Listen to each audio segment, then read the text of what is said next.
আসসালামু আলাইকুম, সবাই কেমন আছেন? আশা করি সবাই ভালো আছেন। তো আজকে আমাদের 5টি কবুতর এবং হুমা কবুতরটা আজকে ছেড়ে দেবো। আমরা 2 কিলোমিটার দূর আমাদের সুরেনগর মাঠ থেকে। তো দেখা যাক এই 5টা কবুতর আমাদের বাসে যায় কিনা। তো দেখতে হলে আমাদের সঙ্গে থাকুন। তো গাইস, আমরা এখানে সুরেনগর মাঠে এসে পড়েছি। দেখেন মাঠ, এই যে আমাদের সামনে দুইজন তারা 5টি কবুতর। তো এগুলো আজকে সুরেনগর মাঠ 2 কিলোমিটার পাড়ি দিয়ে ছাড়বো। এখন দেখেন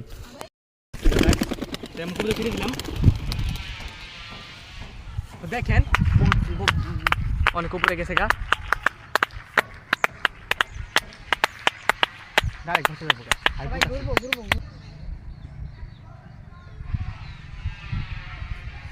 যেটুকু উপরে গেছে সেটুকু তো পুরো সোনানগর দেখা যাবে। বলো, তুমি জুম করে দেখো বলো। আমাদের বাসে এসে পড়ছি। দেখা যাক কবুতরগুলো আসছে নাকি না। ওই যে দেখেন কবুতর আমাদের তারে বসে আছে, 500টা এসে পড়েছে। ওদিক থেকে ওরা ওড়াল দিয়েছে, এখানে ডাইরেক্ট এসে পড়েছে।